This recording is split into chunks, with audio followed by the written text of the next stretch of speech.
हरियाणा में भले ही पंचायती चुनाव खत्म हो चुके हों, लेकिन हरियाणा में पंचायती चुनावों का माहौल किसी त्योहार से कम नहीं था। लेकिन चुनाव होने के बाद ही भाईचारे की मिसाल भी कायम की गई। हरियाणा के हिसार जिले के किरतान गांव में एक प्रत्याशी के हारने पर पूरे गांव ने मिलकर 6,11,000 रुपए की आर्थिक सहायता प्रदान की। हालांकि हारे हुए प्रत्याशी गुलाब सिंह ने गांव वालों के सामने किसी प्रकार की आर्थिक सहायता की पेशकश नहीं की थी, लेकिन फिर भी गांव के लोगों ने भाईचारे की मिसाल पेश करते हुए ये कदम उठाया। और खास बात तो ये रही कि सरपंच चुनाव में चौथे नंबर पर रहे अमित कुमार ने भी गुलाब सिंह की आर्थिक सहायता की है। इसके साथ ही दूसरा उदाहरण पेश किया है हरियाणा के नाढोडी में, जहां पर ग्रामीणों ने हार कर भी कहा कि इस प्रत्याशी ने हमारा दिल जीत लिया। आपको बताते हैं कि फतेहाबाद के गांव नाढोडी में 1 वोट से हारे प्रत्याशी सुंदर के लिए हजारों की संख्या में ग्रामीण जुट गए। 20 लाख से ज्यादा की राशि और गाड़ी जमीन सौंपी। लोगों में ज्यादा से ज्यादा सहयोग करने के लिए उत्साह दिखाई दिया। लड्डू और सीकों से भी तोला गया। जमीन देने वाले सुभाष बोले, सुंदर मेरे बेटे जैसा है, इसीलिए जमीन भी दे दी। हालांकि सुंदर का कहना है कि गांव ने इतना प्यार और आशीर्वाद दिया जो कि वो मरते दम तक नहीं भूलेंगे और इस प्यार से जो है गांव का विकास करवाएंगे।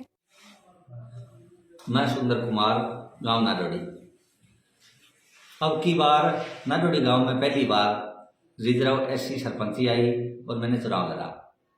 मेरी सिर्फ 1 वोट से हार हुई है।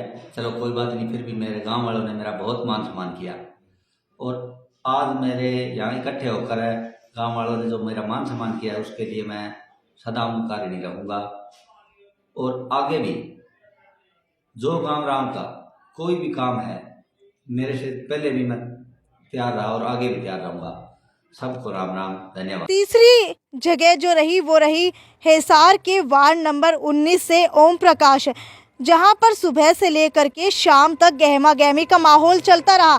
किसी ने कहा कि एक प्रत्याशी हार रहा है तो किसी ने कहा कि दूसरा प्रत्याशी जीत रहा है, लेकिन सबसे अंत के अंदर परिणाम घोषित हो गया और परिणाम के अंदर सिर्फ वार्ड नंबर 19 में 1 वोट से ओम प्रकाश जीत गए। हालांकि कहा जाता है कि 1 वोट से कौन हारता और जीतता है, लेकिन इस बार एक बड़ा उदाहरण जो है वार्ड नंबर 19 के अंदर पेश किया गया।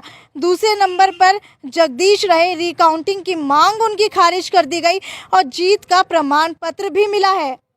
अब कुल मिलाकर के हरियाणा के अंदर चुनाव लड़ने वाली पार्टियों की बात की जाए तो पार्टी के सिंबल पर चुनाव लड़ने वाले सभी प्रत्याशी हार गए।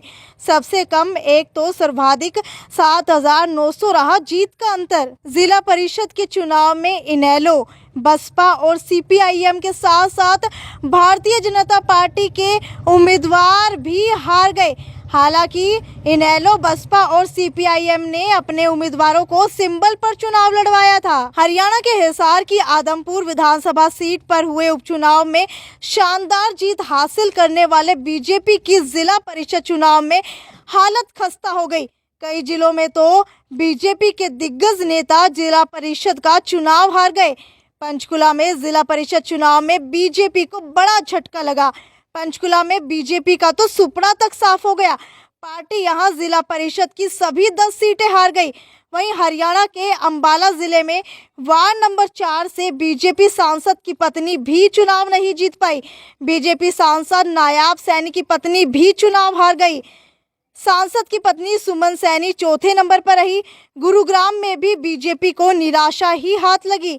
बीजेपी यहां 10 में से सिर्फ 4 सीटों पर ही जीत दर्ज कर पाई।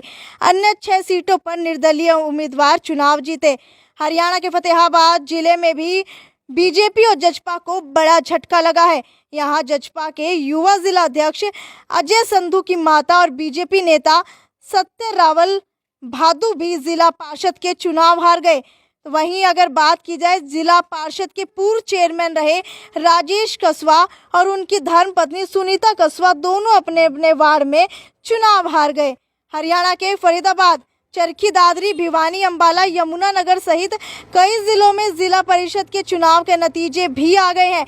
इसके अंदर भी कई जगह भारतीय जनता पार्टी को शिकस्त का सामना करना पड़ा।